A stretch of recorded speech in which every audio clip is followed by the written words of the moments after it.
Question आपके लिए। उससे पहले अच्छा, कल के लेक्चर से एक करेक्शन भी है कि कल मैंने गलती से ये बोल दिया था कि जो अफ्रीकन रिफ्ट वैली है उसमें लेक टिटिकाका है।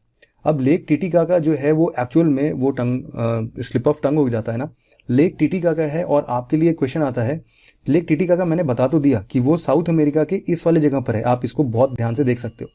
अब आपके लिए पहला क्वेश्चन आज का ये आता है कि लेक टिटिकाका कौन कौन से कंट्रीज के साथ बॉर्डर लगाती है। यहाँ पर 2 कंट्रीज हैं और इन 2 कंट्रीज के नाम आपको यहाँ पर फिलअप करने हैं और नीचे कमेंट सेक्शन में आप हमें रिप्लाई भी कर सकते हैं। फटाफट से आप रिप्लाई कर दो। और इसके अलावा फिर एक क्वेश्चन आपके लिए और बन जाता है कि अफ्रीकन रिफ्ट वैली में आखिरकार कौन कौन से लेक हैं। ठीक है, मैं इसमें केवल आपको इतना बताता हूं कि जो लेक विक्टोरिया है, जो कि ये रहा, काफी बड़ा है, one of the largest fresh water lake में काउंट किया जाता है, वो इस रिफ्ट वैली का पार्ट नहीं है। तो आखिरकार कौन कौन से लेक रिफ्ट वैली के पार्ट में हैं, आप इसको जरा नॉर्थ से साउथ में अरेंज करते हुए कम से कम 5 नामों को लिख देना फटाफट से। ये यहां से स्टार्ट होगा, यहां जाएगा, यहां जाएगा, यहां जाएगा और फिर एक ये आएगा। तो लेक न्यासा, अच्छा चलो एक चीज बता देता हूं, लेक न्यासा या लेक मालावी, ये दोनों लगभग एक ही लेक का नाम है। ठीक है, तो आप चाहो तो यहां पर न्यासा लिख सकते हो या फिर मालावी लिख सकते हो, कुछ भी लिख सकते हो। अब इनके अलावा जो 4 नाम है, अब एटलीस्ट आप इनको फटाफट से भर देना। अब जब मैप सामने आ ही गया है तो 2 मिनट में लगेगा, इसको रिवाइज भी कर लेते हैं फटाफट से।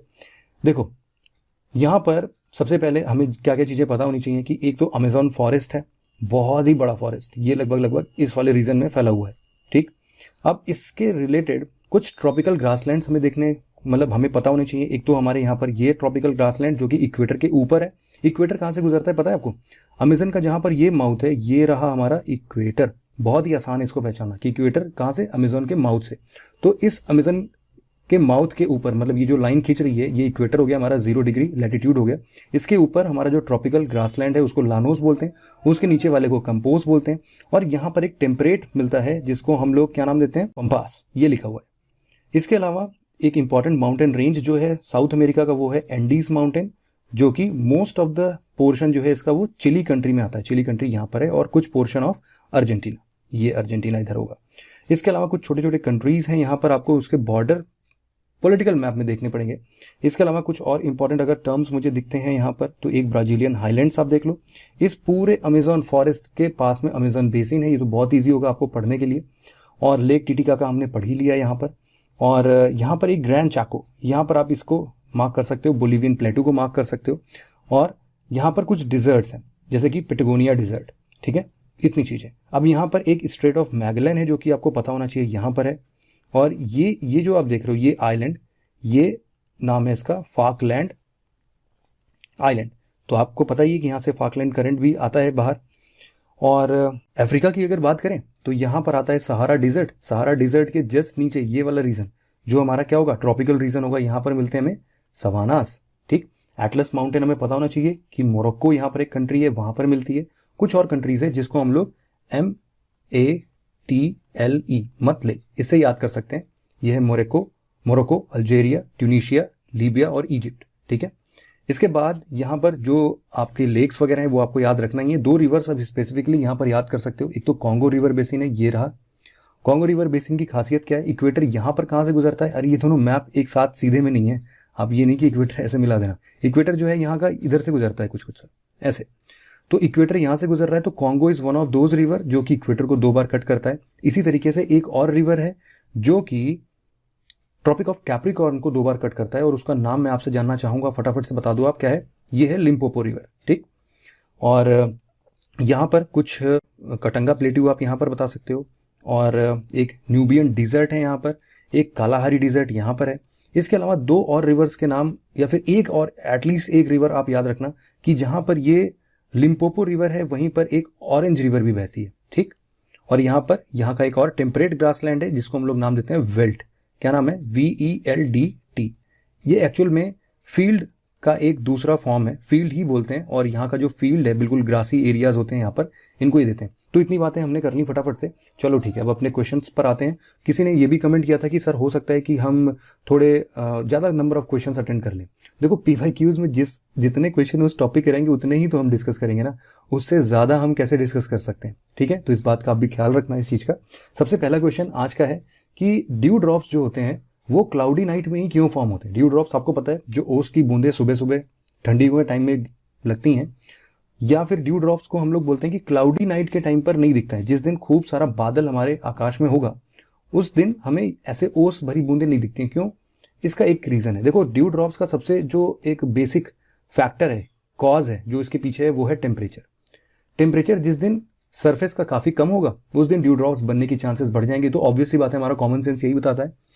अब इसके लिए हमें पहचानना पड़ेगा कि भाई टेम्परेचर बढ़ाने वाला कौन सा फैक्टर है। वही रीजन होगा कि ड्यू ड्रॉप्स क्यों क्लाउडी नाइट में नहीं बढ़ रहा है। हमें एक और बात पता है कि जब हमारा इंसोलेशन मतलब कि सोलर रेडिएशन जब हमारे अर्थ पर पहुंचते हैं तो वो शॉर्ट वेवलेंथ से होते हैं, ठीक। और जब हमारा अर्थ उनको एब्जॉर्ब करता है और जब उनको वापस रेडिएट करता है तो ये लॉन्ग वेवलेंथ में चेंज हो जाते हैं, है ना। अब इसके वजह से होता क्या है कि अगर ये लॉन्ग वेवलेंथ है तो यहां पर जो भी क्लाउड्स होते हैं इनको ऑब्स्ट्रक्ट करते हैं, इनको वापस स्पेस में जाने से रोकते हैं, जिसकी वजह से क्या होता है, हमारा अर्थ का एटमॉस्फेयर का टेम्परेचर बढ़ जाता है। तो यही कुछ रीजन यहां पर भी होंगे, उनमें से सर्च कर लेते हैं। Clouds absorb the radiation released from the earth surface. ये बोल रहा है कि क्लाउड जो है रेडिएशन एब्जॉर्ब कर लेता है अर्थ सरफेस का, इसीलिए ऐसा होता है। तो एक तरीके से अगर हम लोग बोलें तो ये स्टेटमेंट कोई भी पढ़ के पहला मार के ऐसा स्टेटमेंट और भाग जाएगा, वो आगे के स्टेटमेंट पढ़ेगा भी नहीं। लेकिन थोड़ा ध्यान दो इस चीज का, यहां पर एब्जॉर्ब वर्ड का यूज किया गया। अगर क्लाउड एब्जॉर्ब कर लेगी सारी हीट तब तो फिर भी ये ठंडा ही हो जाएगा ना, तब तो ड्यू ड्रॉप फिर बन जाएगा। इसीलिए हमें क्या करना है कि लॉन्ग वेवलेंथ को रिफ्लेक्ट बैक कर देता है, तभी हीट एब्जॉर्ब कर लेता है, तब तो कोई टेंशन ही ना होती। इसीलिए यहां पर रिफ्लेक्ट बैक वाला जो ऑप्शन है कि clouds reflect back the earth radiation, ये हमारे लिए ज्यादा सही ऑप्शन होगा। तो इसीलिए बी इसका आंसर जो है वो करेक्ट है। समझ में आ रही है ना बात। और इसमें अब बाकी के आप देखोगे तो बिल्कुल, एक तो cloud deflect the blowing wind to ground level, मतलब बिल्कुल फालतू सा ऑप्शन है, कोई रिलेशन ही नहीं है इससे। फिर earth surface would have low temperature on cloudy night. Cloudy night में कभी भी टेम्परेचर कम हो ही नहीं सकता, क्योंकि जिस फिनोमेना को हमने समझा उससे टेम्परेचर इंक्रीज होगा और उस दिन ड्यू ड्रॉप नहीं बनेगा। ये एक्सप्लेनेशन यहां पर लिखा हुआ है, थोड़ा सा आप इसको पढ़ सकते हो। 2015 का एक क्वेश्चन है, उसको डिस्कस करते हैं कि साउथ अटलांटिक और साउथ ईस्टर्न पैसिफिक रीजन में ट्रॉपिकल लैटिट्यूड्स में अगर हम बात कर रहे हैं तो वहां पर साइक्लोन ओरिजिनेट नहीं होते, इसके पीछे क्या रीजन है। देखो, ट्रॉपिकल साइक्लोन्स जब भी हम पढ़ते हैं, और आप लोगों ने रिवाइज भी किया होगा मुझे पता है, उसके बेसिस पर जरा अगर हम इस मैप पे ध्यान से देखें तो ट्रॉपिकल साइक्लोन्स जहां पर ये बात कर रहा है, एक बार जरा मैप में फिर से क्वेश्चन पढ़ते हैं कहां कहां पे। एक बात कर रहा है साउथ अटलांटिक और दूसरा बात कर रहा है साउथ ईस्टर्न पैसिफिक रीजन, ठीक। तो जरा हम बढ़ते हैं साउथ अटलांटिक और साउथ ईस्टर्न पैसिफिक रीजन की तरफ। तो ये रहा हमारा पैसिफिक, ये रहा हमारा पैसिफिक, और ये रहा, तो उसका ईस्टर्न रीजन कहां पर आएगा, ये वाला रीजन आएगा, ठीक। दूसरा इसने बोला है कि अटलांटिक का साउथ वाला रीजन, तो यहां पर अगर हम बात करें तो इन दोनों जगहों पर बोल रहा है क्यों नहीं होते हैं, यहां पर और यहां पर उनके ईस्टर्न मार्जिन पर। सबसे पहली बात देखो, ट्रॉपिकल साइक्लोन को बनने के लिए वो सबसे पहला कंडीशन हमें पता होना चाहिए कि वहां पर पानी का टेम्परेचर लगभग 27 डिग्री सेल्सियस होना चाहिए। तो सब पढ़ते हैं, इंडिया के पॉइंट ऑफ व्यू से भी पढ़ते हैं, तभी तो हमारे यहाँ गर्मियों के बाद साइक्लोन्स आते हैं। गर्मियों में पानी के पास क्या होता है ना, उसको गर्म होने में बहुत समय लग जाता है। तो जब तक पूरे गर्मी बीत जाती है, मतलब मई जून बीत जाता है ना, तब उसके बाद पानी का टेम्परेचर इस टेम्परेचर पर पहुंचता है, फिर उसके बाद साइक्लोन्स आते हैं, है ना। अब यहां पर इस चीज को समझो तो यहां पर एक तो बेंजुएला करंट है जो कि यहां का पानी ठंडा कर देगा, ये क्योंकि ये कोल्ड करंट है, कोल्ड ओशन करंट है। दूसरा यहां पर एक पेरुवियन करंट है, ये भी ठंडा कर दे रहा है। तो इस दो टेम्परेचर को तो इंक्रीज ही नहीं होने दे रहा है ना, तो फिर हम कैसे बोल सकते हैं कि यहां पर साइक्लोन ओरिजिनेट होगा। अब इसी बेसिस पर जरा हम इसको अटेंड करने की कोशिश करते हैं कि सी सरफेस टेम्परेचर्स आर लो। ओ, पहला ही ऑप्शन मिल गया ये तो, चलो ये स्टेटमेंट ही सही है। बाकी जरा हम स्टेटमेंट पढ़ते हैं कि क्या हम अंदाजा लगा सकते थे अगर हमें इसके बारे में थोड़ा कम अंदाजा होता तो। Coriolis force is too weak. देखो, कोरियोलिस फोर्स टू वीक बहुत कम तो नहीं होगा ना, क्योंकि ट्रॉपिकल एरियाज में अगर हम बात करें तो ट्रॉपिकल साइक्लोन्स अगर उठ रहे हैं तो वहां पर कोरियोलिस फोर्स कुछ तो होगा, तभी तो हम ऐसा बोल सकते हैं कि इक्वेटर से 0 से 5 डिग्री लैटिट्यूड तक या फिर 0 से 5 डिग्री साउथ लैटिट्यूड तक चलो साइक्लोन्स नहीं बनते हैं। क्यों? क्योंकि वहां पर कोरियोलिस फोर्स बहुत कम होता है। लेकिन ट्रॉपिकल का एक्सटेंशन तो 23.5 डिग्री तक है ना, तो ये स्टेटमेंट तो वैसे ही बकवास है। Absence of land in those regions, अब भाई जमीन तो है ही, आप देख नहीं रहे हो, वहां पर साउथ अमेरिका है और इवन साउथ अमेरिका उधर अफ्रीका है, तो जमीन नहीं है, ऐसा तो बिल्कुल बकवास स्टेटमेंट है। Inter tropical convergence zone seldom occurs, ऐसा कुछ है ही नहीं। सेल्डम अकर क्यों भाई, जब अर्थ की टिल्टिंग उस हिसाब से जाएगी और जब सन साउथ के डायरेक्शन में डायरेक्ट फोकस लगाएगा तो ITCZ उधर शिफ्ट हो जाएगा। तो ये भी स्टेटमेंट उतना बकवासी था। मोर और लेस आप ऑप्शंस को एलिमिनेट करके भी यहां तक पहुंच सकते थे। ये एक्सप्लेनेशन यहां पर दिया हुआ है। कुछ और भी कंडीशंस यहां पर लिखे हुए हैं, जैसे कि कोरियोलिस फोर्स का होना जरूरी है क्योंकि वही एक साइक्लोनिक वॉर्टेक्स क्रिएट करता है, वही साइक्लोन्स को नचाने में मदद करता है।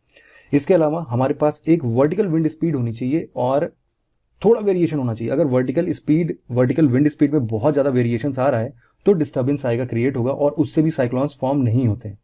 एक लो प्रेशर जोन का होना बड़ा ही जरूरी, और लो प्रेशर जोन कब बनता है? जब हमारा टेम्परेचर लगभग 27 डिग्री सेल्सियस तक होता है। Upper divergence above the sea level system. Upper divergence क्यों होना चाहिए? कि भाई मान लो कि ये हमारा ओशियन है, ठीक है, यहां पर बन गया हमारा लो प्रेशर सिस्टम। अब यहां से जब विंड ऊपर की तरफ आएगा, खूब सारा उठेगा तो इसको डाइवर्ज होने के लिए फटाफट से कुछ चीजें चाहिए ना, नहीं तो ये तो यहीं पर स्ट्रक हो जाएगा, क्लाउड बनेगा, यहीं पर बारिश कर देगा ना। ये साइक्लोन कब बनेगा? जब ये इस तरीके से और इस तरीके से डाइवर्जेंस हमेशा होता रहे और खूब सारे हवा लगातार इसके अंदर घुसते रहे, तो ये क्या होगा, यहां पर कोरियोलिस फोर्स एक्ट होगा और ये इसको गोला गोला घुमा देता है, ठीक है। तो इस तरीके से हम लोग थोड़ा सा इफेक्ट देख सकते हैं इसका। बाकी हमने ट्रॉपिकल साइक्लोन में आपने डेफिनेटली पढ़ा ही होगा, हमने भी एक फटाफट से रिवीजन कर लिया। ओशन करंट यहां पर मुझे दिख रहा है और मैं अपने आप को रोक नहीं पा रहा हूं, मैं आपको फटाफट से कुछ न कुछ ओशन करंट्स बता देता हूं, इंपॉर्टेंट वाले। सबसे पहले हम स्टार्ट करते हैं इक्वेटोरियल करंट से। तो इक्वेटोरियल करंट, नॉर्थ इक्वेटोरियल इधर बढ़ रहा है, साउथ इक्वेटोरियल नीचे जा रहा है, हमेशा इधर वाले डायरेक्शन में, ऊपर की तरफ नॉर्थ इक्वेटोरियल, नीचे की तरफ साउथ इक्वेटोरियल, और इन दोनों के बीच से इक्वेटोरियल काउंटर करंट घुसता है, मतलब इनके जस्ट ऑपोजिट डायरेक्शन में। आप यहां पर देख सकते हो इस डायरेक्शन में, यहां तो नहीं होगा, अपने इंडिया का तो बात ही अलग है, छोड़ दो उसको, यहां वहां, ठीक है। इसके बाद ऊपर जाएगा, गल्फ स्ट्रीम बनाता है, यही ऊपर शिफ्ट होकर नॉर्वेजियन करंट में कन्वर्ट होता है और यही एक जायर बनाता है। इस जायर के अंदर हम देखते हैं यहां पर क्या है, सरगासो, पढ़ा होगा ना आपने, खूब बढ़िया से पढ़ा होगा। और ये कैनरी करंट है। कैनरी करंट यहाँ के सहारा डिजर्ट पर डेसिकेटिंग इफेक्ट डालता है, इसीलिए डिजर्ट फॉर्मेशन में कंट्रीब्यूट भी करता है। सिमिलरली यहां पर भी आप देख रहे हो, और यहां पर हमने पढ़ा अभी कौन सा डिजर्ट है, कालाहारी डिजर्ट है, और इसके बेसिस पर वेनेजुएला करंट, यहां एक कोल्ड करंट बनता है, जो कि कोल्ड करंट यहां पर आप देख रहे हो, एक अंटार्कटिक करंट यहां पर, या फिर पोलर करंट जिसको हम लोग बोलते हैं, वो इधर से साउथ अटलांटिक करंट खूब तेजी से निकलता है और इसकी स्पीड खूब ज्यादा होती है क्योंकि यहां पर जमीन है ही नहीं जो कि इसको रोक सके, तो खूब तेजी स्पीड बनाता है। यहां पर ऊपर तो इतना तेज नहीं बन पाता क्योंकि ऊपर बहुत सारे लैंड है, यहां पर खूब सारा बनाता है। और इसके बाद जहां जहां पर मुड़ता है उसके अलग अलग करंट का नाम उसके कंट्री के साथ साथ, जैसे यहां पर ब्राजीलियन करंट, यहां पर ऊपर उठता है फाकलैंड करंट, यहां पर पेरुवियन करंट, यहां पर कैलिफोर्निया का करंट। कैलिफोर्निया क्यों? क्योंकि यहां पर कैलिफोर्निया है। अलास्का, आप जानते हो ये अलास्का है। यहां से फिर एक ग्रीनलैंड है, तो ग्रीनलैंड के ऊपर एक कोल्ड करंट आता है। दो इंपॉर्टेंट रिवर्स के नाम ओयाशियो और कुरोशियो, आपको पता होना चाहिए। जब भी वार्म करंट और कोल्ड करंट मिलता है तो वो आपके लिए एक प्रोबेबल फिशिंग जोन बनता है। फिशिंग जोन, वहां पर फिशिंग बहुत ही बढ़िया तरीके से हो सकती है, ठीक है। तो इस तरीके से छोटा छोटा आप भी एक बार थोड़ा सा नजर डाल लो यहां पर और फटाफट से बाकी चीजों को भी रिवाइज कर लेना। अगला क्वेश्चन है हमारा कि इन स्टेटमेंट्स में हमें बताना है कि कौन सा स्टेटमेंट सही है हमारे लिए। एक तो है कि 2015 का ये क्वेश्चन है, लेकिन मतलब वर्डिंग्स पर यूपीएससी खेल रही है। ये उन लोगों के लिए है जो कि जल्दीबाजी में क्वेश्चन सॉल्व करके भागना चाहते हैं और वहीं पर ही गलत कर देंगे। बोला गया है कि वेस्टर्लीज उनको बोलते हैं जो कि 30 डिग्री नॉर्थ से 60 डिग्री साउथ लैटिट्यूड तक होते हैं। अब जरा इसको इमेजिन करो, ये रहा हमारा 30 डिग्री नॉर्थ लैटिट्यूड, अगर ये 0 डिग्री इक्वेटर है हमारा, और 30 और 60 डिग्री नॉर्थ, तो इन इतने के बीच में ये बता रहा है कि हमारे वेस्टर्लीज होते हैं। अब वेस्टर्लीज होंगे तो ट्रेड विंड्स और हमारे जो ईस्टर्लीज यहां बहते हैं वो कहां गए?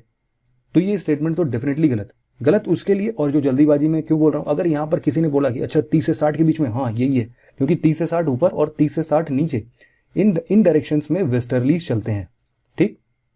तो जल्दी वालों के लिए ऑप्शन पहला भी सही हो जाएगा, लेकिन जो ध्यान से पड़ेगा उसके लिए ये ऑप्शन गलत होगा।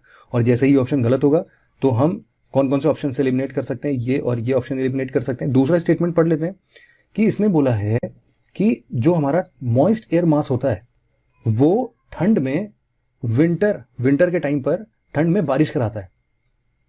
ठंड में बारिश कराता है, ओहो, अभी जैसे बारिश हो रहा है। तो इसके लिए हमने क्या पढ़ा है? हमने भाई बड़ा ही सिंपल सा लैंग्वेज पढ़ा हुआ है कि हमारे इंडिया के नॉर्दर्न रीजन के जस्ट पैरेलल में सेम लैटिट्यूड में पड़ता है मेडिटेरेनियन सी। और मेडिटेरेनियन टाइप ऑफ क्लाइमेट में हमने ये भी पढ़ा था कि यहां पर विंटर के टाइम पर रेनफॉल होता है।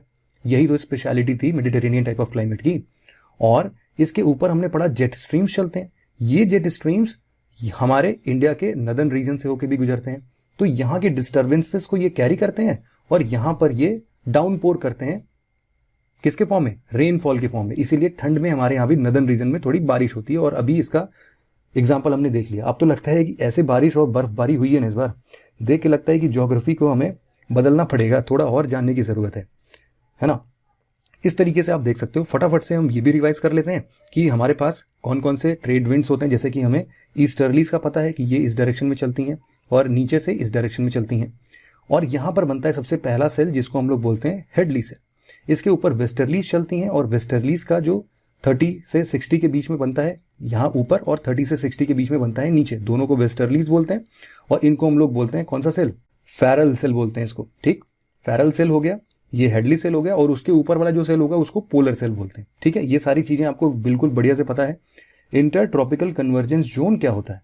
देखो, जहां पर भी सबसे ज्यादा amount of low pressure create हो रहा होगा सन के इंसुलेशन से ना, अब सन के हिसाब से, अब सन कभी डायरेक्ट रेंज उसकी यहां तक आ रही होंगी तो ITCZ जो है यहां चलाएगा। जैसे कि अर्थ टिल्टेड है तो कभी सन बीच में और कभी अर्थ इधर आ जाता है, तो यहां पर सदर्न जोन इसका प्रभावित है इससे, तो ITCZ साउथ डायरेक्शन में आ जाएगा। और यहां पर ये वाला रीजन नदर्न हेमिस्फीयर प्रभावित है सन के रेस से, तो ITCZ ऊपर की तरफ माइग्रेट हो जाएगा। तो ये जिस हिसाब से अर्थ रोटेट करता जाता है, ये ITCZ भी ऊपर नीचे मूव करता जाता है। ये भी आपने पढ़ा होगा। ITCZ हमारे यहाँ पर मानसून के लिए भी बड़ा बढ़िया रिस्पॉन्सिबल फैक्टर बनता है, पता है ना आपको। ओके, अगला क्वेश्चन है हमारा कि हम नॉर्मली ये देखते हैं कि जैसे जैसे हम हाइट के हिसाब से ऊपर बढ़ते जाएं टेम्परेचर डिक्रीज होता जाता है। ऐसा क्यों होता है? बड़ा ही सिंपल, भोलापन का यूपीएससी का जवाब नहीं, ऐसे सरल क्वेश्चन पूछ लेता है। यूपीएससी 2012 का ये क्वेश्चन है। ये बोल रहे हैं कि ऊपर ऊपर जाते जाते हैं तो हमारा टेम्परेचर कम क्यों होता जाता है भाई, बताओ।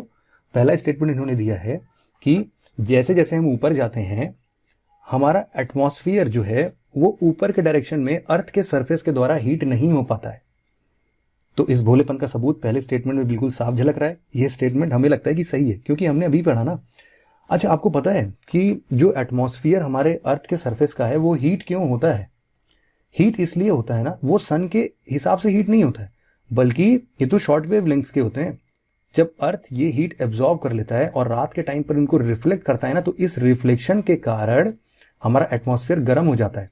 और ज्यादा गर्म हो जाए अगर इसके सामने बादल मिल जाए, क्योंकि बादल इनको रिफ्लेक्ट बैक कर देते हैं। आप देखोगे कि डिजर्ट वाले एरियाज में यूजुअली ऐसे बादल बनते नहीं है। बादल बनने के लिए पानी की जरूरत होती है, डिजर्ट में पानी ही नहीं है, बादल कहां से बनेगा? बादल होते नहीं है। इसीलिए आपको सुनने में मिलता नहीं है कि भाई रेगिस्तानों में रात के टाइम पर ठंड काफी बढ़ जाती है, मतलब कि दिन के टेम्परेचर से रात का टेम्परेचर काफी कम रहता है। और उनके यहाँ जो डाईअर्नल टेम्परेचर जिसको हम लोग बोलते हैं, मतलब कि दिन और रात के बीच के टेम्परेचर डिफरेंस, डाईअर्नल टेम्परेचर डिफरेंस काफी ज्यादा होता है। क्यों? क्योंकि बादल होते नहीं, सारा हीट रेडिएट हो जाता है, रिफ्लेक्ट हो जाता है, तो इसका एटमॉस्फेयर रात के टाइम पर गर्म नहीं होता है। ये कुछ कॉमन सेंस की बातें थी। Atmosphere can be heated upward only from the earth surface. अब यहां पर लगाया तो ओनली है, लेकिन बात सही तो कह रहा है, तो ये स्टेटमेंट लगभग लगभग सही है। दूसरा, there is more moisture in the upper atmosphere. देखो, ये कह रहा है कि अपर एटमॉस्फेयर में मॉइस्चर ज्यादा होता है। मॉइस्चर ज्यादा होता है, इसका मतलब मुझे समझ में तो नहीं आया। इसको ज्यादा कैसे कह सकते हैं? वाटर वेपर की अगर अमाउंट हम बताएं तो पानी वानी तो यार देखो अपने ओशियन के पास और अपने रिवर के पास यही सब रहते हैं। तो जो मॉइस्चर का कंटेंट है वो ऊपर ऊपर चलते जाएंगे तो कम क्यों होगा, है ना? अरे सॉरी, ज्यादा क्यों होगा? वो तो कम ही होना चाहिए मुझे लगता है। तो ये स्टेटमेंट मुझे लगता है कि गलत है ना? ऐसा फीलिंग आ रहा है कि नहीं कि भाई रिवर, ओशियन, लेक, इन्हीं सब के पास तो मॉइस्चर का कंटेंट ज्यादा होता है। ऊपर ऊपर जाते जाएंगे तो ये नदियां वदियां थोड़ी ना मिलेंगी ऊपर के हवा में, तो इसलिए ये स्टेटमेंट गलत लग रहा है मुझे। The air is less dense in the upper atmosphere, ये स्टेटमेंट सही है। और चूंकि अपर एटमॉस्फेयर में एयर की डेंसिटी भी कम हो जाती है, इसकी वजह से भी टेम्परेचर कम हो जाता है ना? और दूसरी बात ये भी है, आप समझो कि अगर ऊपर मॉइस्चर ज्यादा होता है ना, इन केस अगर मॉइस्चर ज्यादा होता तो जो हमारे पास वाटर वेपर है, आपको पता है one of the green house gases में काउंट करते हैं, हीट एब्जॉर्ब करता है, तो भाई टेम्परेचर तो वहां ऊपर बढ़ जाता ना। तो ये स्टेटमेंट वैसे भी गलत अब समझ में आ रहा है। तो स्टेटमेंट मुझे लगता है कि 1 and 3 C is the correct answer in this question.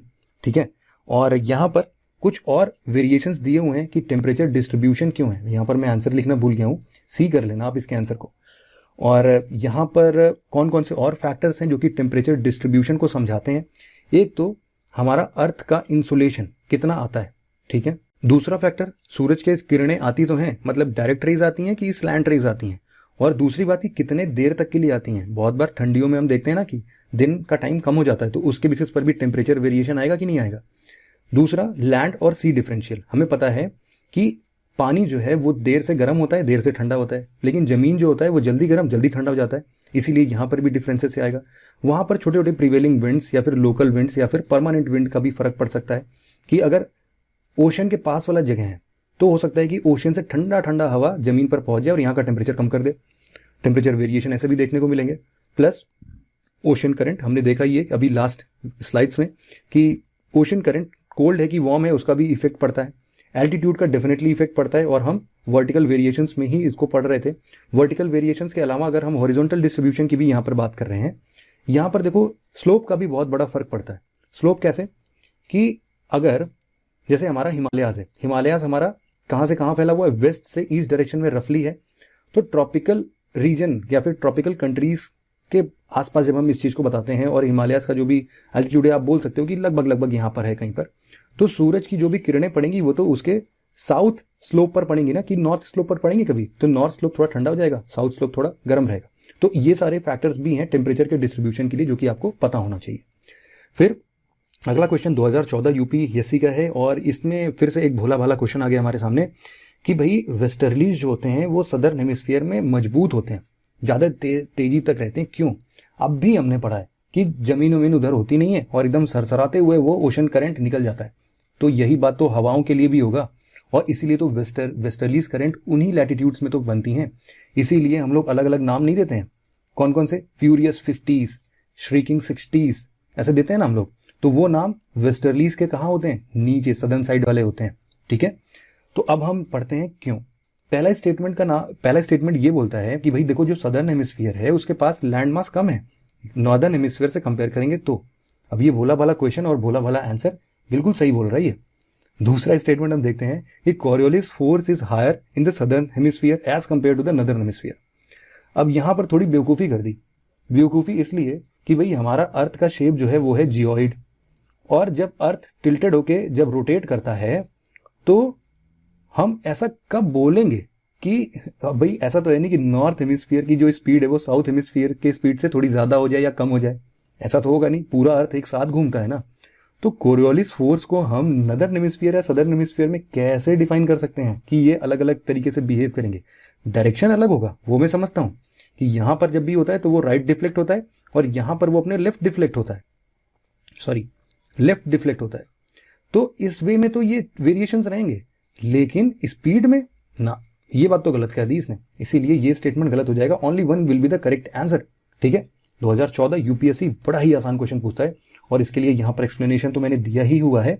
यहां पर भी फटाफट से आप जरा देखो कि एक तो कोरियोलिस फोर्स जो है नॉर्दर्न हेमिस्फीयर में हमेशा आपके राइट हैंड साइड डिफ्लेक्ट होता है, और वेस्टर्लीज की अगर हम बात करेंगे तो वेस्टर्लीज जैसे कि हमें पता है कि 30 से 60 डिग्रीज के बीच में कुछ कुछ होते हैं नॉर्थ और साउथ दोनों डायरेक्शन में। तो यहां पर वेस्टर्लीज क्यों बोल रहे हैं, वेस्ट क्यों बोल रहे हैं, देखो यहां पर एक ना कन्वेंशन है, कन्वेंशन आपको पता है कि जहां से विंड ओरिजिनेट होता है उसका नाम वैसे ही रख देते हैं। जैसे कि यहां पर जो विंड्स हैं इसको हम लोग नॉर्मली ईस्टर्लीज भी बोलते हैं या फिर ट्रेड विंड्स बोलते हैं, ट्रेड विंड ईस्टर्लीज। क्यों, क्योंकि ये ईस्ट से वेस्ट के डायरेक्शन में जा रहा है, इसको वेस्टर्लीज बोल रहे हैं। क्यों, क्योंकि ये वेस्ट से ईस्ट के डायरेक्शन में जा रहा है, तो जहां से विंड ओरिजिनेट होता है वहीं का नाम हम लोग उसको दे देते हैं, ठीक है। ये कन्वेंशन है, हमेशा से चलता आ रहा है।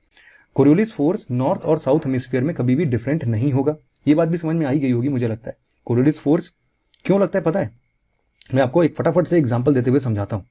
देखो मान लो आप यहां पर खड़े हो, ठीक है, एक बंदा यहां पर है, मतलब आप यहां पर हो और अपने दोस्त को आपने यहां पर भेज दिया, बी दोस्त को, आपका नाम ए है और आपके दोस्त का नाम बी है। अब आपने बोला कि भाई हमें पता है कि अर्थ के जो लॉन्गिट्यूड्स हैं कुछ इस तरीके से डिफाइंड है, ठीक, इस तरीके से हैं। मतलब कि अगर हम लोग देखें डिस्टेंस को कैलकुलेट करें तो डिस्टेंस का कैलकुलेशन यहां से यहां तक और यहां से यहां तक में अलग तो हो ही जाएगा ना, बिल्कुल स्वाभाविक सी बात है। तो टाइम उतना ही लगेगा, आपका दोस्त यहां से यहां जब तक पहुंचेगा तब तक आप यहां से यहां पहुंच जाओगे, है कि नहीं, आप ज्यादा डिस्टेंस ट्रेवल कर लोगे अगर सेम अर्थ की स्पीड है तब भी। अब आप खुद ही समझो और हमें पता है कि इनर्शिया हमारे पास हमेशा होता है। तो अगर हम ज्यादा स्पीड वाली जगह से कोई भी ऑब्जेक्ट को ऊपर की दिशा में फेंकते हैं, मतलब ऊपर के लैटिट्यूड्स की दिशा में फेंकते हैं, तो इसके पास चूंकि स्पीड ज्यादा है तो इनर्शिया से इसको जाना तो सीधा चाहिए था, लेकिन चूंकि ऊपर वाला ये जो लेंथ है इसके कंपैरिजन में छोटा है ना, कॉन्सेप्ट में आप देख रहे हो ना इस चीज को छोटा है, तो इसीलिए इसकी स्पीड ज्यादा है, तो ये हल्का सा आगे की तरफ हमें ऐसा प्रतीत होगा कि ये आगे की तरफ मूव कर गया है। ठीक है, तो ये इसलिए राइट हैंड साइड डिफ्लेक्ट करता है। सिमिलरली आप यही थीम लगाओगे ना तो आपके लिए लेफ्ट साइड यहां डिफ्लेक्ट करने वाली आ जाएगी। तो दोनों सेम रीजन है, मतलब वेरिएशंस कहां पर है, स्पीड में। और पता है आपको कि यहां इक्वेटर के पास में कोरियोलिस फोर्स एक्ट नहीं करता है। क्यों नहीं एक्ट करता है पता है? क्योंकि हमें पता है कि हमारा जो अर्थ है वो लगभग एक जियोइड शेप है, और यहाँ 0 डिग्री से यहां तक छोटे डिस्टेंस में ना स्पीड डिफरेंस हमको पता ही नहीं चल पाता है। जब स्पीड डिफरेंस पता ही नहीं चल पाएगा, जब स्पीड डिफरेंस है ही नहीं अर्थ के अलग अलग लेंथ में, यहां का लेंथ ले लो या यहां का लेंथ ले लो, लगभग बराबर ही है, तो कोरियोलिस फोर्स क्यों एक्ट करेगा भाई यहां पर, है ना। और कोरियोलिस फोर्स हमारा जितना हम ऊपर जाते जाएंगे, मतलब इक्वेटर से पोल के साइड में, उतना इंक्रीज करता जाएगा। ठीक है, इर्रेस्पेक्टिव ऑफ द हेमिस्फीयर, की नदर्न हेमिस्फीयर में कि सदर्न हेमिस्फीयर में। वाह भाई, एक और डायग्राम मिल गया मुझे। चलो, वेस्टर्लीज के बारे में हम बात कर रहे थे, एक और पिक्चर आपके दिमाग में बनाने के लिए बिल्कुल तैयार ये डायग्राम। और आप देखो वेस्टर्लीज बह रहे हैं यहाँ पर वेस्ट टू ईस्ट डायरेक्शन में, और यहाँ पर आप बहुत ही आसानी से देख सकते हैं कि यहाँ पर कोई लैंड मास जल्दी देखने को नहीं मिलता, इसीलिए स्पीड थोड़ी सी बढ़ जाती है ना। अगला क्वेश्चन वापस से बहुत ही सावधानी पूर्वक अटेंड करना है, दिमाग लगाना है इसमें थोड़ा सा। Consider the following which can be found in the ambient atmosphere. ये सारी चीजें जो है ना हमारे एटमॉस्फेयर में मिलती हैं। अब हमें केवल ये बताना है कि हमारे एटमॉस्फेयर को गर्म करने के लिए इनमें से कौन कौन रिस्पॉन्सिबल है। सबसे पहले हमें ये बात पता होनी चाहिए कि सूट क्या होता है। कार्बन को जब हम लोग जलाते हैं तो सूट बनता है ना। कार्बन हमें पता है जब भी निकलता है, कार्बन डाइऑक्साइड वगैरह पता है, या फिर सूट जो होता है वो हमेशा काले रंग का होता है, ये भी आपको पता है। तो हम बोल सकते हैं कि नहीं, जो भी ब्लैक ऑब्जेक्ट होता है वो थोड़ा एटमॉस्फेयर से या फिर हीट को एब्जॉर्ब करने की क्षमता रखता है कि नहीं रखता है। Suit is the correct answer.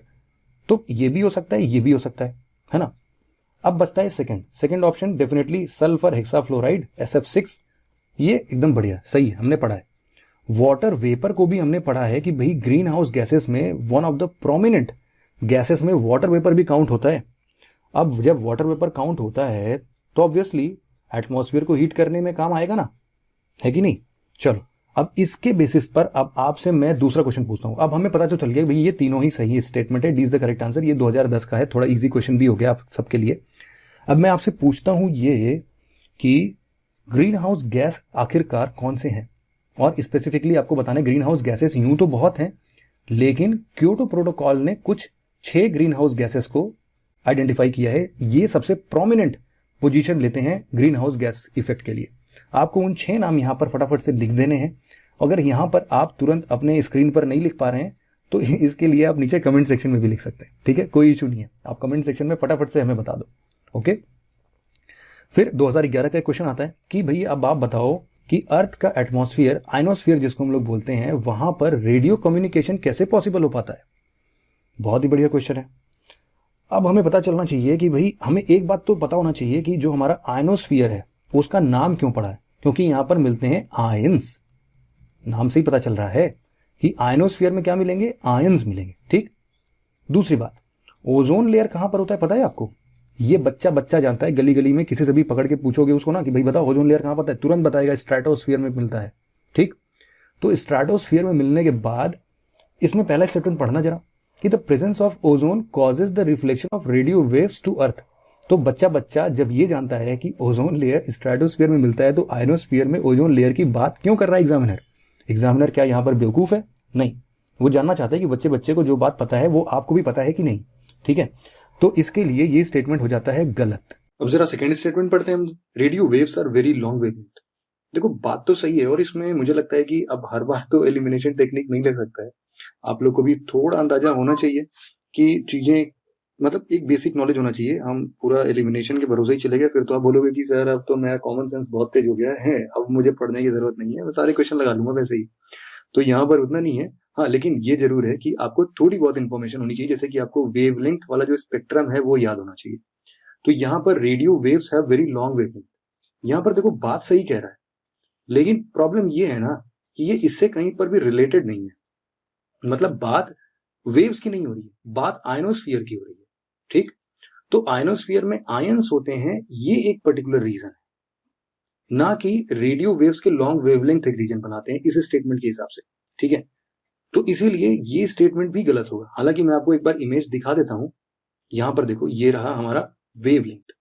इस वेवलेंथ में अगर आप देखोगे तो रेडियो वेव्स जो हैं वो एक हाई वेवलेंथ पर है। इसका मतलब ये कि अगर हम लोग थोड़ा सा याद कर लें, कैसे, आर एम आई वी को तो हम जानते ही हैं, यू एक्स और G, R M I V U X G. अब इसमें कुछ भी आप कोड बना देना, जिसको भी बहुत बढ़िया कोड याद हो फटाफट से कमेंट सेक्शन में बता देना, बाकियों का भला करना चाहिए हमेशा।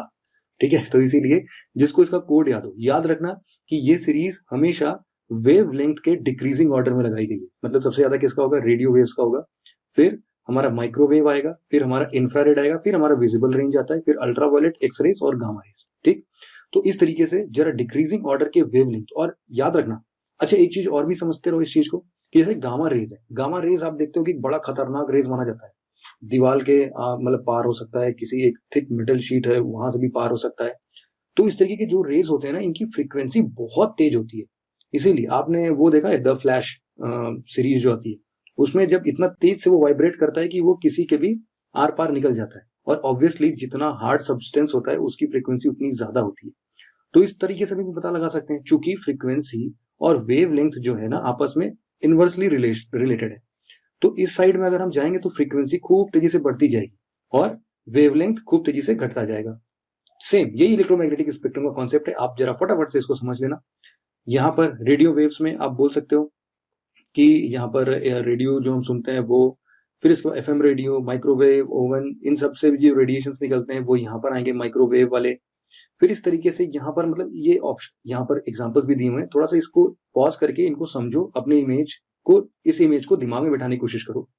यहाँ पर दूसरा जो एक कॉन्सेप्ट था कि भाई जो हमारा एग्जोस्फीयर या आयनोस्फीयर होता है उसका क्या हिसाब किताब है। तो यहाँ पर एक डायग्राम तो मैंने बताया, फटाफट से मैं आपको बता देता हूँ कि ट्रोपोस्फियर सबसे पहले होता है। ट्रोपोस्फियर में आप देखते हो कि जो प्लेन्स वगैरह होते हैं वो कहाँ उड़ते हैं, ट्रोपोस्फियर के ऊपर, स्ट्रेटोस्फियर में उड़ेंगे। फिर स्ट्रेटोस्फियर के और ऊपर जाओगे तो जेट प्लेन्स जो होते हैं वो वहां उड़ते हैं। बादल वगैरह जितने होते हैं सब ट्रोपोस्फियर में होते हैं। स्ट्रेटोस्फियर में ओजोन लेयर देखने को मिलते हैं।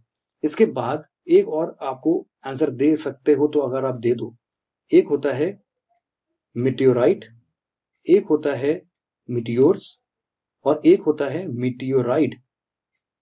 फटाफट से इसका डिफरेंस क्या होता है बता देना मुझे और बाकी लोग को भी बता देना, भला होगा सबका। मिटियोराइट, मीटियर्स और मेटेराइट, इन तीनों के डिफरेंसेस जानने मुझे, क्योंकि बहुत कंफ्यूजिंग टर्म्स होते हैं। इसीलिए मैं चाहता हूं कि आप खुद से इसको सर्च करो, या फिर अगर आपको पता है तो एक बार लिख के बता दो, जिसके बेसिस पर आपको सब कुछ समझ में आ जाए। एक चीज हमेशा याद रखना कि जो मेसोस्फीयर का बिल्कुल अंत है और थर्मोस्फीयर की जो शुरुआत होती है, इन दोनों के बीच के लेयर को कर्मन लाइन बोलते हैं। ठीक है, फिर इसके बाद एक अगला क्वेश्चन आता है कि jet aircraft fly very easily and smoothly in lower stratosphere. क्यों? स्ट्रेटोस्फीयर के निचले वाले हिस्से में एयरक्राफ्ट बड़ी ही बढ़िया से फ्लाई करता है, ऐसा क्यों होता है? क्या एप्रोप्रिएट एक्सप्लेनेशन दोगे आप? पहला स्टेटमेंट है देयर आर नो क्लाउड्स और water vapour in the lower stratosphere. वो बात छोड़ो, नो क्लाउड्स क्यों बोल रहा है? स्ट्रेटोस्फेरिक क्लाउड्स का नाम नहीं सुना है आपने, है कि नहीं? ये स्टेटमेंट कुछ गलत सा नहीं लग रहा है कि क्लाउड हो ही नहीं सकते, ऐसा कैसे हो गया? नो वाटर वेपर, ये भी एक ऑब्सोल्यूट स्टेटमेंट ही दिख रहा है मुझे, तो ये तो मुझे लगता है कि गलत है। दूसरा, there are no vertical winds in the lower stratosphere. तो वर्टिकल विंड्स तो देखो नहीं होते, क्योंकि ऊपर के साइड में आप देखोगे ना जेट स्ट्रीम्स वगैरह चलती हैं इन्हीं स्ट्रेटोस्फेरिक लेयर्स में, लोअर स्ट्रेटोस्फेरिक लेयर्स में। तो हॉरिजॉन्टल विंड्स बहुत तेजी से चलती हैं और वो इसलिए चल भी पाती हैं क्योंकि यहाँ पर वर्टिकल विंड जो होते हैं वो स्ट्राइक नहीं करते होते। ठीक है, तो इस बेसिस पर, और इवन आप ये भी देखोगे कि जो हमारे हेडली सेल, फेरल सेल होते हैं, वो एक हाइट स्ट्रेटोस्फेयर तक पहुंचते पहुंचते, मतलब ट्रोपोपॉज तक पहुंचते पहुंचते डिफ्लेक्ट हो जाते हैं इधर और इधर, है ना? तो यहाँ पर वर्टिकल विंड्स तो नहीं दिख रहा है ना, वर्टिकल विंड्स दिखता तो और ऊपर ऊपर ये लोग पहुंच जाते, लेकिन ये साइड में इधर उधर चले जाते हैं। तो इन सब की वजह से हम बता सकते हैं कि हाँ, ये स्टेटमेंट सही हो सकता है। 2 only is the correct answer, है ना? और उसका एक्सप्लेनेशन आपको भी पता है कि यहाँ पर इस तरीके से आप देख सकते हो। फिर अगला क्वेश्चन है कि what causes the wind to deflect towards left and southern hemisphere. अब इससे सस्ता क्वेश्चन तो बन ही नहीं सकता, मतलब भोलेपन की हद कर दी यूपीएससी ने। तो चलो 2010 में पूछा है, अब नहीं पूछेगा कभी, इतना आराम से क्वेश्चन आपको नहीं मिलेगा अब तो। आपको पता है rotation of the earth, Coriolis force हमें पता है, और कोरियोलिस फोर्स हमेशा अर्थ के रोटेशन से रिलेटेड है, इसीलिए यहाँ पर कुछ भी समझाने जैसा कुछ है नहीं। आप एक बार चाहो तो इसको फटाफट से पढ़ सकते हो, ऑलरेडी मैंने कोरियोलिस फोर्स के बारे में आपको बता दिया। 2013 का ये क्वेश्चन है जो कि अच्छा है, कि थंडर स्टॉर्म के समय पर जो स्काईज में थंडर्स आते हैं, मतलब जो गरज होती है, वो क्यों प्रोड्यूस होती है, इसके लिए आपको साइंटिफिकली इसका आंसर पता होना चाहिए। क्योंकि देखो हमारे यहाँ पर मतलब एक लोकल लैंग्वेज में हम लोग ये बताते हैं, या फिर हमारे आसपास गांव वगैरह में बताते हैं कि भैया दो बादल जो हैं वो लड़ रहे होंगे आपस में, इसलिए उनके लड़ाई का ये आवाज है। पहला स्टेटमेंट दिया भी वही है कि क्यूमुलोनिम्बस क्लाउड्स जो होते हैं वो आपस में मिलते हैं स्काई में, इसलिए आवाज आती है। देखो ये साइंटिफिक रीजन नहीं है, ये हम लोग ऐसे ही मतलब फर्जी बातें करते हैं भाई, ये वन स्टेटमेंट सही नहीं है। तो वन तो यहाँ पे काट दो। दूसरा, lightning that separates the nimbus clouds, मतलब पहली बात निम्बस क्लाउड्स चलो ठीक है बता रहे हैं, ये क्लाउड्स के अलग अलग फीचर्स बता रहे हैं। तो यहां पर एक तो lightning that separates the nimbus clouds, lightning की बात क्यों हो रही है, मतलब थंडर की बात होनी चाहिए ना। Lightning that separates the nimbus clouds का क्या मतलब है कि जैसे निम्बस क्लाउड एक दूसरे से अलग अलग हो जाएंगे, लाइट प्रोड्यूस होगा, और इस लाइट से थंडर प्रोड्यूस होगा, एकदम मतलब इररिलेवेंट सा कुछ नहीं लग रहा है। फिर तीसरा statement, violent upward movement of air and water particles. देखो कभी भी एयर या वाटर पार्टिकल्स जो होते हैं वो ऊपर नीचे अगर जाते भी हैं तो उनके अपवर्ड और डाउनवर्ड मूवमेंट से क्या इतनी तेज गड़गड़ाहट मतलब गड़गड़ाहट हो सकती है क्या। यहां पर देखो क्या होता है, हमें इतना पता होना चाहिए कि आखिरकार थंडर क्यों होता है। देखो यहाँ आंसर तीनों ही गलत है, none of the above is the answer इसका, ठीक है। देखो थंडर जो होते हैं ना वो हमेशा लाइटनिंग के साथ फॉलो करते हुए आते हैं, ये पता ही होगा आपको कि जब बिजली चमकती है तभी कड़कती भी है, ये पता है ना, कॉमन सेंस आपको, ठीक है। देखो क्या होता है, इसके पीछे साइंटिफिक रीजन ये है कि लाइटनिंग जो है ना वो प्लाज्मा क्रिएट करता है। प्लाज्मा मतलब समझ लो एक आयोनाइज्ड गैस का एक गोला है, ठीक है, जिसका टेम्परेचर बहुत ज्यादा है, और इसके क्रिएट होने से ना बहुत ज्यादा प्रेशर क्रिएट होता है। ये जब प्रेशर रिलीज होता है ना, जब प्रेशर रिलीज होता है उसके बेसिस पर ये आवाज समझ में आती है। जब ये खूब तेजी से कोई चीज आप इसको एकदम कॉन्सेंट्रेट प्रेशराइज कर दो, फिर अचानक से इसको रिलीज कर दो, तो जब ये एक्सपैंड होता है अपना बहुत तेजी, सुपरसोनिक रेट पे एक्सपैंड होता है। सुपरसोनिक रेट मतलब साउंड की स्पीड का। जब उस स्पीड से ये जब एक्सपैंड होता है तब हमें आवाज सुनाई देगी, गर्जन की आवाज सुनाई देगी, ठीक है। तो ये कुछ थंडर के बारे में हमने डिस्कस किया। एक अब आपने ये बताया था कि करंट अफेयर्स के क्वेश्चंस भी सर अगर आप इंक्लूड कर दो तो बल्ले बल्ले हो जाएगी अपनी, तो उसी लिए एक दो क्वेश्चंस जून के करंट अफेयर्स से मैं आपको पूछता हूं। देखो एक न्यूज चल रही थी वहां पर कि टैक्स इंफॉर्मेशन एक्सचेंज एग्रीमेंट, इसके बारे में आपको बताना है कौन सा स्टेटमेंट सही है। पहला स्टेटमेंट है कि इंडिया हैज रिसेंटली एक TIEA को नोटिफाई किया है जो कि सेशल्स के साथ किया है। मतलब अब अगर जरा इसको ब्रेक करने की कोशिश करो, एक तो है टैक्स, एक है टैक्स का इंफॉर्मेशन, और उसके लिए हम आदान प्रदान करेंगे और उसके लिए हम एक एग्रीमेंट साइन कर रहे हैं, ठीक। मतलब टैक्स के आदान प्रदान के लिए हम टैक्स के आदान प्रदान के लिए हम एक एग्रीमेंट साइन कर रहे हैं। डेफिनेटली कोई एक देश होगा, लेकिन हमें पता नहीं सेशल्स है कि और कोई देश है, हमें क्या पता, मतलब मे बी मैं ऐसा मान के चल रहा हूं कि हमें नहीं पता है। फिर दूसरा है कि ये एक इंटरनेशनल स्टैंडर्ड पर बेस्ड है, जिसमें हम लोग टैक्स के प्रति जो भी ट्रांसपेरेंसी है उसको हम लोग देखेंगे, और हम लोग साल में 2 बार ऐसे इंफॉर्मेशन को एक्सचेंज करेंगे, शेयर करेंगे, ठीक है। ये स्टेटमेंट आपको, चलो पहला स्टेटमेंट अगर आप पढ़ोगे कि हाँ भाई इंटरनेशनल स्टैंडर्ड पर टैक्स ट्रांसपेरेंसी को मेंटेन करना, तो ये स्टेटमेंट चलो फिर भी सही है, क्योंकि हम कुछ भी नया लॉ बना रहे हैं, नया फॉर्मुलेट करते हैं ना कुछ भी चीज, लॉ रेगुलेशंस, तो हम डेफिनेटली इस बात का बहुत ध्यान देते हैं कि वो इंटरनेशनल स्टैंडर्ड पर हो। लेकिन क्या हम लोग जो भी टैक्स का इंफॉर्मेशन है वो हर 2 साल में बनाएंगे, मतलब हर साल में 2 बार कम से कम एक्सचेंज करना जरूरी है क्या। हमारी स्वेच्छा के अनुसार होना चाहिए कि जब भी किसी देश को जरूरत हो उसके हिसाब से वो आदान प्रदान कर ले टैक्स के इंफॉर्मेशन का, है ना। तीसरा स्टेटमेंट, मतलब इसमें डाउट है मुझे, मैं ऐसा करता हूं कि डाउट है, अभी मुझे पता नहीं है कि स्टेटमेंट सही है या गलत है, सही भी हो सकता है गलत भी हो सकता है, लेकिन एक इंट्यूशन आ रहा है कि हाँ ऐसा कुछ होता तो नहीं है। मतलब जबरदस्ती कोई किसी से क्यों ही बोलेगा कि भाई तुम अपने सारे टैक्स इन्फॉर्मेशन हमें साल में 2 बार शेयर करो, नहीं तो एग्रीमेंट साइन नहीं करने देंगे हम। तो ये स्टेटमेंट थोड़ा सा मुझे अजीब लग रहा है। तीसरा स्टेटमेंट है कि the agreement provides for representatives of one country to undertake tax examination in the other country। मतलब कि अगर एग्रीमेंट कर रहे हो और टैक्स इंफॉर्मेशन के आदान प्रदान का एग्रीमेंट कर रहे हो, तब तो ये बात कहोगे ही ना कि भाई अगर हम अपना कोई भी साथी तुम्हारे देश में भेजते हैं तो उसको कुछ इन्फॉर्मेशन शेयर कर देना भाई, इसीलिए तो तुमने एग्रीमेंट बनाया होगा। डेफिनेटली अगर मुझे भी एग्रीमेंट बनाना होगा तो मैं भी तो यही सोचूंगा ना। तो तीसरा स्टेटमेंट तो डेफिनेटली सही है। तो इसके चलते या तो ऑल ऑफ द अबव सही होगा, या तो 2 और 3, या तो 3, मतलब हमारा प्रॉब्लम सॉल्व नहीं हुआ है। और इसके वजह से चलो अगर हम लोग डाउट अपना हटा भी देते हैं, तो डाउट हटाने की वजह से अगर हम लोग ये समझते हैं कि चलो ये गलत स्टेटमेंट है, तो इसके बाद भले ही हम आंसर पे पहुंच सकते हैं, लेकिन ये इंट्यूशन आना चाहिए आपको कि ये स्टेटमेंट ऐसा हो सकता है कि गलत हो। और स्ट्रांगली जब आप इसके लिए फील करते होगे तो आप इसको गलत मानोगे और यहां पर कौन सा स्टेटमेंट सही करके आओगे? 3 ओनली। दूसरा ये भी है कि सेकंड स्टेटमेंट को केवल अगर आप गलत कर देते हो, आप इतना मानते हो, तो भी आप 3 ऑप्शंस को एलिमिनेट करते हुए 3 ओनली पर टिक करके आ सकते हो। ठीक है, अब यहां से एक बात समझ में आती है कि भाई पहला स्टेटमेंट हमें पता नहीं था, तो हम जरा पता भी कर लेते हैं कि एक्चुअल में क्या है, क्योंकि इसके बारे में हमें कोई आइडिया ही नहीं था कि सेशल्स में है या क्या है। देखो सेशल्स में नहीं है, एक्चुअली मार्शल आइलैंड के साथ ऐसा हुआ है। और मार्शल आइलैंड और सेशल्स कहां पर, एक बार मैं आपको दिखाना चाहूंगा। पैसिफिक ओशन में हो, इक्वेटर के थोड़ा सा ऊपर, जहां से कौन सी लाइन, इंटरनेशनल डेट लाइन गुजरता है।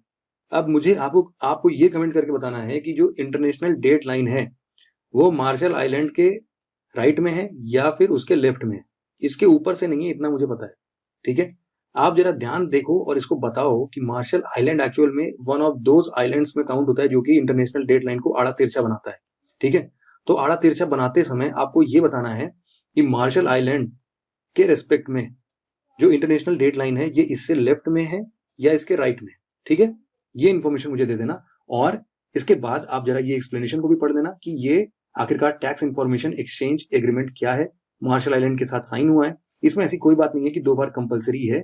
ऐसा बोला गया है कि मतलब अपने स्वेच्छा के अनुसार है कि अगर हम कोई भी चीज शेयर करना चाहते हैं तो डेफिनेटली हम इसको शेयर कर सकते हैं। रिप्रेजेंटेटिव जाएंगे एक दूसरे जब भी हम ऐसे म्यूचुअल कोऑपरेशन के बेसिस पर, और वो फिर टैक्स इंफॉर्मेशन के बेसिस पर शेयर कर सकते हैं। एक और क्वेश्चन हम डिस्कस करते हैं जो आज का आखिरी क्वेश्चन बनाएगा। कंसिडर द फॉलोइंग स्टेटमेंट, किसके लिए? फूड इनोवेटर्स नेटवर्क से रिलेटेड, जो कि अभी हाल फिलहाल न्यूज में रहा है। यहां पर फूड इनोवेटर्स नेटवर्क, फाइन, इसके बारे में जरा बताना है आपको। फूड मतलब खाने पीने की चीज है और इसमें कुछ इनोवेशन करने की बात है और इसके बेसिस पर एक नेटवर्क सेटअप करने की बात है। पहला स्टेटमेंट कि ये स्टार्टअप एंटरप्रेन्योर्स जो भी हैं और साथ ही साथ जो भी खाने से रिलेटेड एंटरप्रेन्योर्स होंगे उनके स्टार्टअप के लिए और साथ ही साथ फूड सेफ्टी और न्यूट्रिशन के लिए भी उसको एड्रेस करने के लिए कुछ एक इनिशिएटिव ली गई। देखो ऐसी बातें सही लग रही हैं क्योंकि भाई जो भी फूड में कुछ नया इनोवेट करेगा तो डेफिनेटली फूड सेफ्टी या न्यूट्रिशन को ध्यान में रखते ही तो करेगा।